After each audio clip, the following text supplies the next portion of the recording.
Hey everyone, it's been about 2 weeks since I put a video out. Been busy with work and I went on vacation for a few days, and between all that, just hadn't had time to sit down and film anything. So I figured I'd do a video today on port work, on performance work on saws. This is really your step on deciding, yes, I want to do this, and no, I don't. And then after that step, it's, do I do it myself or do I pay someone else to do it? I'll try and cover that and be as clear and concise as possible with all of it. First one, do I want to get a saw ported? That's personal preference. I can't answer that question for you. If I can make it stronger and faster, yeah, let's go for it. When they're done upright, really doesn't hurt lifespan of it. So if you're concerned about the lifespan of the equipment, when things are done right, that's null and void. So chuck that one out the window. Yeah, it's going to cost money to get it done. So if you're on a tight budget, your answer's probably no. It's going to be louder. Some people just are hard-headed and don't want to wear earplugs while they run something loud, and they're going to complain about it being louder than loud already is. You can't fix stupid. Trying to think of other things that might put you off of it. Oh, if you're not very confident around this type of equipment, probably hold off.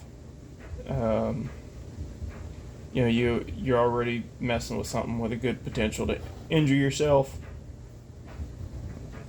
Don't make it faster. It's like giving the keys to a Corvette to someone that got their license a few days ago. They've been driving around in that driver's ed Toyota Corolla that's 15 years old, and then now you're going to give them keys to a 600 horsepower sports car. No, it's not a good decision. And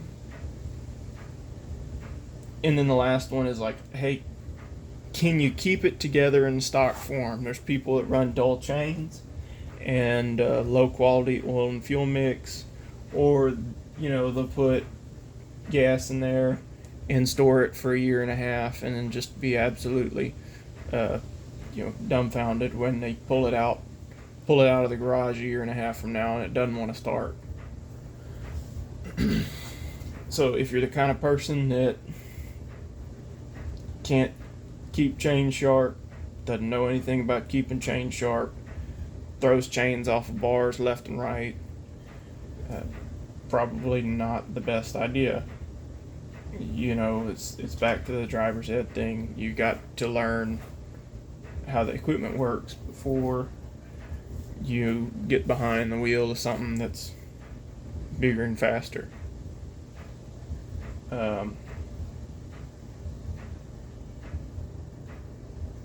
I think I covered all your possible options there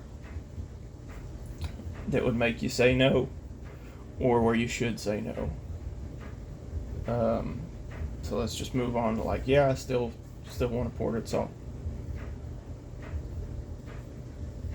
You're just trying to decide, hey, do I port the saw or do I have someone else do it? If you want it to be a hobby thing, by all means go for it. There are some hurdles you're going to have to figure out. Tooling is a big one, and along with tooling is budget. Like, say you have all your hand tools and stuff, that's not a big deal. It doesn't take a whole lot of hand tools to break that thing down. To actually get into these ports and change the timing around, you're going to need some specialized stuff. This is your most basic timing wheel. You're going to have to invest the time to learn how to set it up, and then you're going to have to use it. pretty much the only way to get accurate, repeatable results is with a timing wheel. I use the digital one now. It totally rocks. But beyond that, well, now you need a right angle tool to reach these ports if you're going to change things. This is the cheapest one. You can pretty much get away with a 50cc saw. So you're going to need a saw that's 50 cc's or larger. You're probably going to ruin a cylinder or two. So I'd recommend something where you can get like a Farmer Tech or Duke's cylinders, just strictly for the price of them. Plating doesn't tend to flake out on them. That's an issue with some of the highway cylinders. That's appears to be a major issue with the Meteor cylinders as well, is that this plating will flake out of there when you're trying to grind it, and that will turn that cylinder to junk real fast. Tooling, you kind of got to set your budget. I want to say this thing was $50 or $75. Let's start running up a tally here. You got to have a timing wheel. I think it was like 20 for the wheel and 20 for the chuck. We'll just write 45. Timing wheel.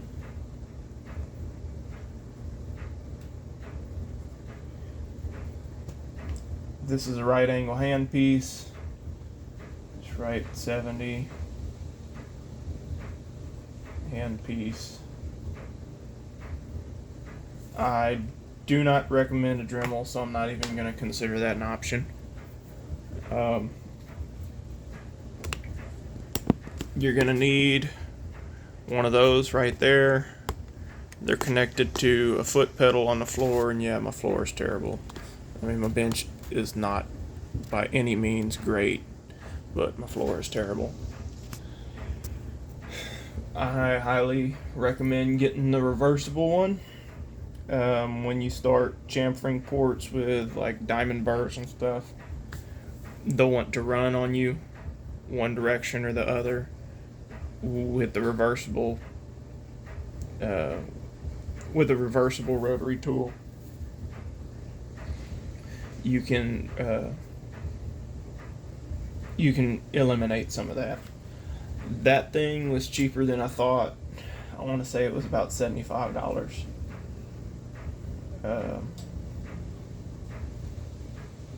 Rotary tool, flex shaft grinder, whichever you want to call it.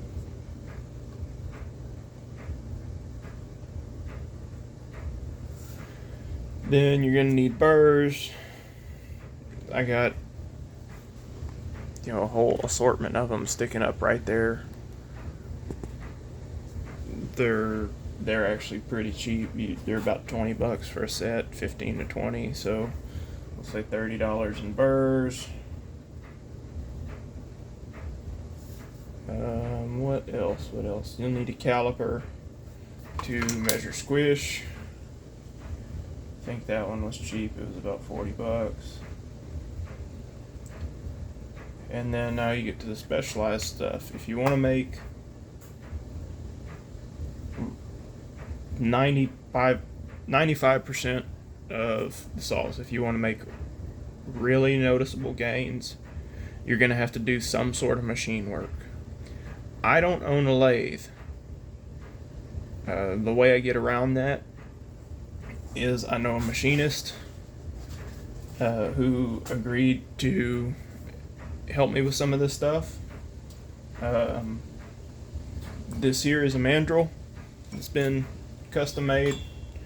And when I say machine work, you're either going to have to cut the chamber, which you can see I've scratched around in that one. This is it could probably be run, but I thought it was a junk cylinder at one time. But the cylinder fits down on the mandrel, and then the machinist is going to chuck the mandrel in a lathe and skim off this base here. Costs me, I want to say it's $100 to get a mandrel, And if I only bring one cylinder, it's like 40 or 50 bucks to get a cylinder cut. So we're doing this from a beginner's perspective. We're going to call that 150 for machine work.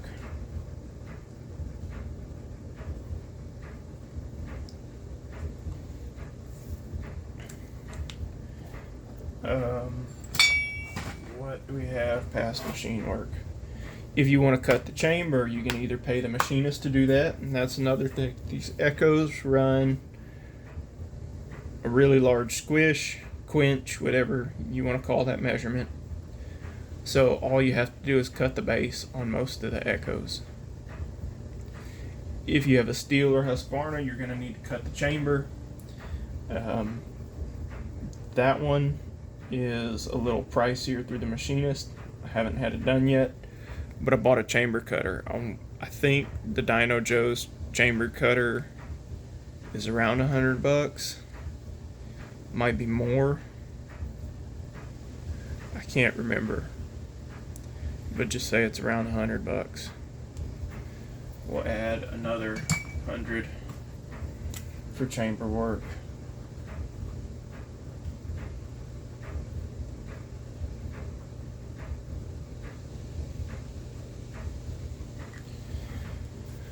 So now let's see what our budget is to do one cylinder as a beginner. 100 for the chamber, 150 for the machine work, that's 250. With the caliper, you're at 290, 320 with the burrs, 395 with the rotary tool and grinder, 365 with the extra handpiece, and another 45 for a timing wheel. Brings you to 410, I think.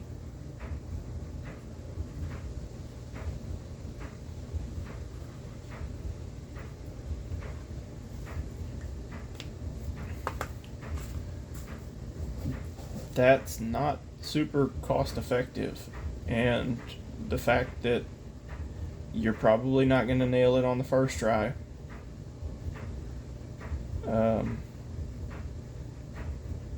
There's a pretty good learning curve to this. It took me a while to get the hang of it, and I'm still learning and I'm still getting the hang of it. I'm just getting progressively better results now.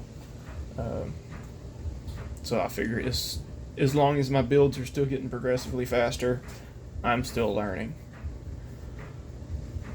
But that was a derailment. $410 to do it yourself. That's not cost effective on one cylinder. For that, you can send it off to a professional porter who's going to do, guaranteed good work.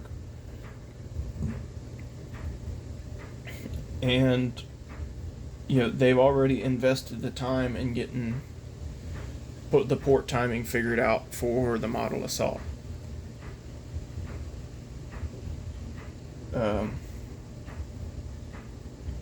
There's a couple guys on YouTube that are like, oh yeah, all you do is you get a Dremel and you scratch around and raise the exhaust. I don't buy into that school of thought. I did it one time. That was before I learned anything. That was before I cracked them open and started trying to make them faster.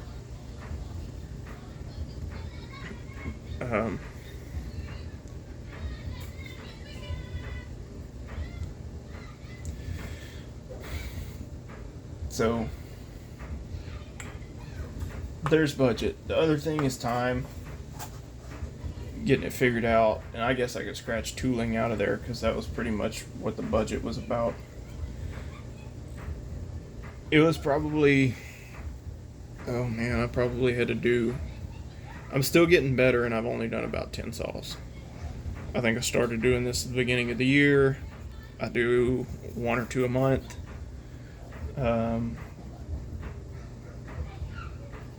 And yeah, I'm still seeing like 10 and 15% improvement compared to my last rendition of whatever build it was. Like I have a CS501 back there. I've been into it like 3 times. Maybe 4. and I built a CS 490 the other day that smokes it, and that really shouldn't happen due to the layouts of the two cylinders. But that's my point, is I'm getting better. It takes time to get better. So you can invest all the time and money in it and get, mid-range results, or you can send it off to someone and get very good results.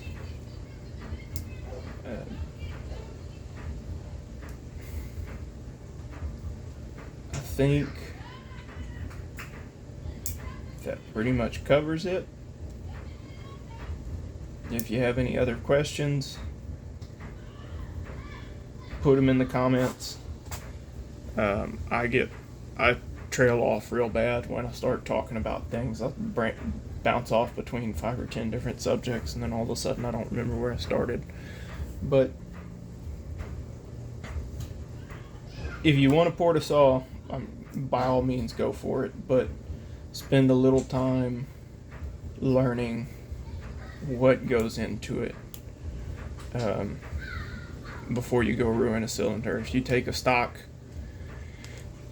stock cylinder and don't do any machine work, say you just do a base gasket delete, and you try and do a little bit of, flow work where you're coming in and putting a radius on all your edges and trying to get things to flow better, you're going to see minimal gains.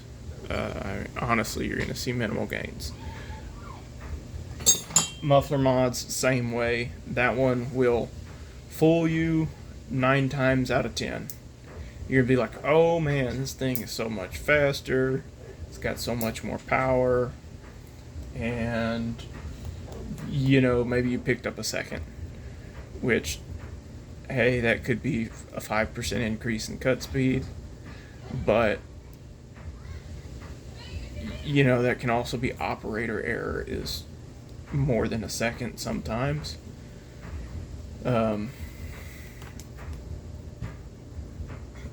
Whenever I do a muffler mod, it sounds faster, but don't let it fool you. Put video some cuts and give yourself quantifiable data. If you're just going on what do they call it, like, is it empirical evidence? I don't remember. I'm trailing off again. But if you have a hunch, prove it. Don't just say, man, I think it's faster. Well, video it. Find out if it's actually faster or not. Because there's a lot of people that'll kind of steer you that direction. Be like, oh yeah, with a muffler mod, and, try and do some flow work to the intake and transfers, and all you need is base gasket delete. Man, this thing it really wakes up. Well, did it really? Yeah, you may get 10%, 15% faster if you're lucky, but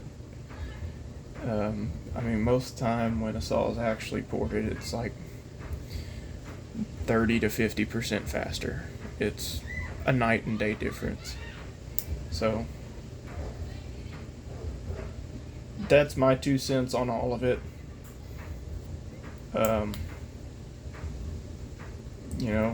If you think you want one, try and find someone that's got one ported.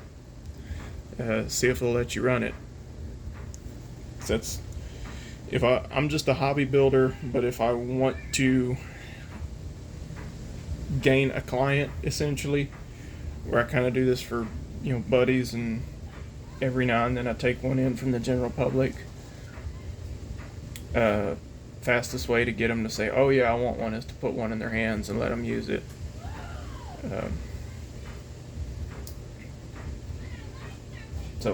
Ported saws are a ton of fun. If you're thinking about it, I highly recommend getting one done.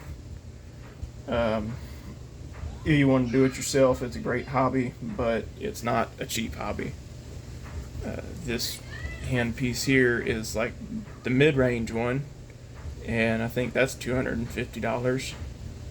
So I probably have, I mean, it sounds silly to say it, but I probably have $800 to $1,000 invested in tooling for all of this. I know it looks like a pile of crap on a table, but you know, it's what you can do with it. Just because it ain't orderly don't mean it don't function.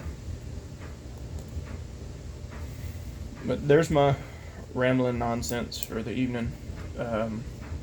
This is an upcoming build. I got video on a 590 build that I have to take out and test. And there might be some other stuff coming up too. But thanks. Y'all have a good one.